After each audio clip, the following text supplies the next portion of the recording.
Hello guys, kamusta kayong lahat? Kamusta ang lahat? Mula Pilipinas, buong mundo. Nakarating na dito sa Russia, Moscow. At yan nga po, pinagkikita ko sa inyo yung aking gagawin ngayon. Ang aking menu for today is minudo na atay at balon-balonan. So kung makikita nyo dyan, hinuhugasan ko po yung yung balon-balonan. Kasi hindi po ako sigurado at 101% na hindi siya malinis talaga. Kasi iba yung balon-balonan, mayroon siyang balot kung saan tinatanggal yun sa pinakabalat. Yung kulay dilaw, andoon yung andoon kasi na yung mga pagkain ng mga manok, yung mga tinutuka nila. So, ayan, tinatanggalan ko yan. Kinakaskas ko siya ng ganun para yung parang madulas, 'di ba? Eh maalis din. Tapos ayan, hindi pa totaling buka, pero yung iba niyan malinis. Wala na talaga siyang binaliktad lang din nila. So malinis siya, 'di ba? Wala siyang balot na yung kulay dilaw, which is yun talaga ang tinatanggal ko diyan.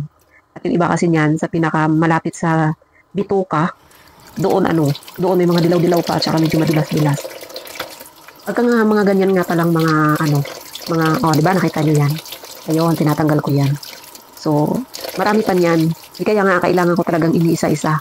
At dahil diyan maraming tawag dito, balon-balunan.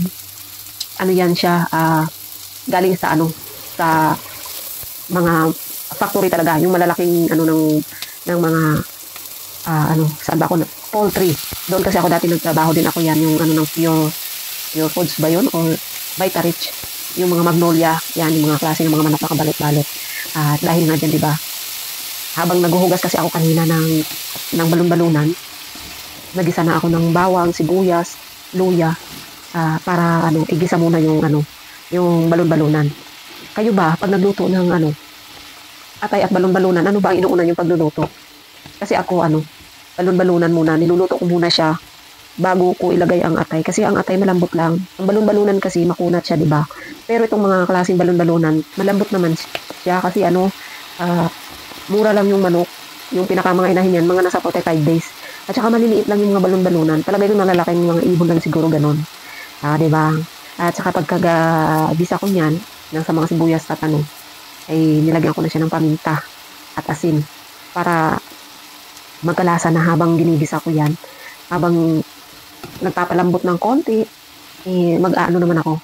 Uhugasan ko rin yung atay. Iniisa-isa ko din yun. Kaya yan, haluin ko muna siya para, sarap. Ang sarap talaga. At dahil nga dyan, hindi nga ako maalat magluto kasi nga, talagang nililes ko ang asin para hindi masyadong tawag doon, maalat at hindi magkasakit sa bato. At yun nga, tinakpan ko na. At ayan, huhugasan ko pa lang yung aking atay. Atay ng manok din yan. Tinichik ko pa siyang mabuti kung may abdo pa ba or ano pang dumi. Kasi dati rin ako nagtrabaho niyan sa yun nga sa ng mga manok. Lahat naman yan may QC, pero hindi pa rin maiiwasan. Ayan yan na may mga kinain ng manok na dumidikit dyan sa may pinakagitna na yan. Kaya alam ko paano siya linisin. Tsaka may QC nga din yan na yung pagka kung class A, class B, class C. Yung class C kasi, yon yung para may marami ng batik-batik o di kaya mga pagsungkit ng puwit ng manok. Lalabas kasi lahat yan, mga bituka, yung mga balon-balon. May tagatanggal ng atay, may tagatanggal ng balon-balunan, may tagatanggal ng bituka. So, una nilang tatanggalin dyan, yung atay. Tapos, sa sunod, yung balon-balunan. Tapos, hihilahin na lang ng tagahila yung bituka. Habang, nakalagay naman yan, paghila niya, diretso na yun. Tapos, palikod sa pagilid mo, yung diretso na sa conveyor. Di ba? Ayun. Di ba? Buksan ko na, ang sarap, ang bango-bango niyan. Habang ginigisa ko. Sobrang nakakatakam din. Habang niluluto ko yan, di ba, katatapos ko lang maghugas ng atay. So, ganyan lang ako magluto. Napakasimple lang siya, pero syempre dapat malinis. At saka dapat lutong-luto para sigurado. At nilagyan ko nga yan ng dahon ng laurel. Dahon ba ng laurel? Oo. Pero kung wala namang dahon ng laurel, dahon ng paminta mabango din. Kaso lang, mas masarap ang dahon ng laurel. At kung may dahon kayo ng oregano or dry na oregano, masarap din yung lagyan ng dahon ng oregano. Ako kasi, mahilig sa medyo healthy ba? Medyo healthy yung pagkain. Kaya nilagyan ko lang yung kanina, konting mantika lang. Kasi yung balon-balunan, may mga taba pa siya na natitira. O ayan, di ba? Malambot na yan. Actually, tinikman ko na yan kanina, yung balon-balunan. Malambot na yun. Kaya nilagay ko na yung atay. So, lulutuin ko pa yan ng medyo matagal pa. Kasi nga, Gusto ko talaga yung lutong-luto. Yan, di ba pinanghuli ko yung yung pagluto ng atay. Actually, hindi yan madudurog kahit matagal or magsabay pa sila. Kasi hindi ko naman masyadong hinahalo. At saka yung atay din pati, tawag doon, nagpi-firm. Kumbaga tumitigas din naman siya. Basta wag lang siyang durugin sa paghahalo. Kasi kaya lang naman yan nadudurog dahil sobrang halo. Ako kasi ayaw ko ng durog na atay. O, di ba? Ayan, binuksan ko na yan. No? Ilang minuto pa lang siyang na natakpan. So, kailangan ko siyang haluin ng konti kasi konti lang yung sabaw yan. Actually, yung pinakasabaw ng niluto ko na yan, ay sabaw lang yan ng talaga ng atay, ng balon-balonan. Hindi pa ako nagdadagdag ng tubig dyan as in. Kasi nga, habang naguhugas tayo, ay hindi ko naman talaga sinala. So, may tubig sila. So, yun ang magluluto. At habang ganyan ang aking pagkaluto na, maglalagay na ako ng toyo. Kayo ba naglalagay din ng toyo? Kasi ang ginawa ko dyan, para hindi siya madaling mapanis, nilalagyan ko pa yan ng konting suka. Isang kutsara lang. Ayan, kasi nga, gusto ko siya parang menudo style, pero hindi siya tomato sauce ang gamit.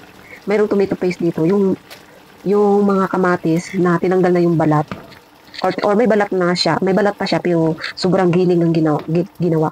Pero palagay ko ito, wala na itong balat eh. Madali lang naman magluto ng kamatis ng walang balat. Kung gusto nyo, ilagay nyo muna sa freezer. Pag tumigas na yan siya, madali na siyang balatan pag nilagay mo ng sandali sa tubig. Mabilis siyang balatan. O di kaya, magpakulo kayo ng tubig. Pag kukulo ng tubig, ilagay mo yung kamatis. Madali na siyang mabalat. Kaya, kumbaga sa pagluluto, ayan, dadagdagan ko pa yan kasi kulang yung kulay. Gusto ko ma-achieve yung kulay. At saka, puro atay lang kasi yan, walang ibang gulay ako inilagay. Pero, ang ginawa ko kasi dyan, niluto ko lang siya ng walang gulay para magtagal siya. Pero anyway, 2 araw lang ko yan. 2 araw ko lang yan dito. Kasi nga, everyday, 1 araw, gusto ko lang siyang maubos kasi, di ba ang atay at balon-balonan ay malaking tulong yun sa ating katawan. Sa mga gustong malaman kung ano ang benefits ng atay at balon-balonan, iyan yun sa mga low blood, sa mga, ang zinc, o yan ata ang yan. Nakalimutan ko na, pero yan ang yan. Ang mga benefits niyan, marami siya.